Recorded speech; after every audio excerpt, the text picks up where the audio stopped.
Hi all எங்கே போயிருந்தோம் அப்படின்னு பார்த்தீங்கன்னா, அப்பா வீட்டு சைடு குலதெய்வமுங்க. பையனுக்காக வந்துட்டு கோழி அடிக்கணும் அப்படின்னு சொல்லி வேண்டியிருந்தோம். ஸோ அதனால் வந்துட்டு எங்கே குலதெய்வ கோயிலுக்கு போயிருந்தோம். எங்கே இருக்குது அப்படின்னு பார்த்தீங்கன்னா, அரியலூர் கிட்ட, திருச்சி போகிற சைடில் அரியலூர் கிட்ட உதியம் அப்படின்னு சொல்லிட்டு ஒரு ஊருங்க.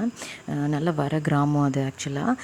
நல்ல ஸ்பீஷியஸாக இருக்கும் கோயிலுமே கூட. நாங்கள் வந்து போயிட்டு கோழியெல்லாம் அடித்து முடித்தோடனே அவங்க எல்லாருமே சாப்பாட்டுக்கு ரெடி பண்ணி வச்சுருந்தாங்க. சாப்பாடு, வெண்பொங்கல், சக்கரை பொங்கல், ரசம், தயிர்னு ரெடி பண்ணிட்டாங்க. குழம்பு மட்டும் அடித்ததுக்கப்புறம் தானே வைக்கணும். அதுக்கான இன்க்ரீடியன்ஸ் எல்லாம் ரெடி பண்ணியிருந்தாங்க.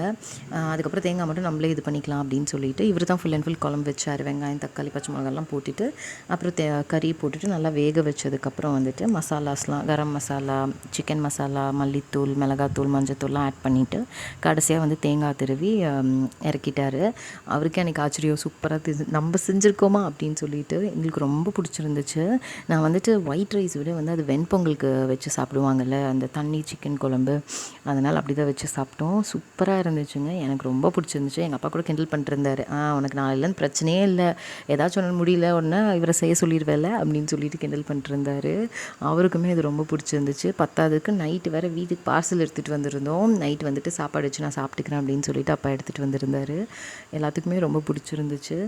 அண்ட் மறுபடியும் இந்த மாதிரி எக்ஸ்பீரியன்ஸ் கிடைக்காது அப்படின்னு சொல்லிட்டு அந்த விறகடுப்பில் அவங்க 10 நிமிஷத்தில் பற்ற வச்சுட்டாங்க. ஸோ அதனால் நம்ம வந்துட்டு இதை மிஸ் பண்ணிடக்கூடாது, அதனால் இதை நம்ம ட்ரை பண்ணி வச்சுட்டு போகலாம் அப்படின்னு சொல்லிட்டு இருந்தார். சரின்ட்டு வச்சுட்டு சாப்பிட்டுட்டு நல்லா திருப்தியாக சாப்பிட்டு சாமி கும்பிட்டுட்டு அங்கேருந்து கிளம்பிட்டோம். எப்பயுமே கிளம்பும்போது வந்துட்டு ஒரு பூஜை போடுவோம். பூஜை போட்டு கிளம்பியாச்சு. பாய்.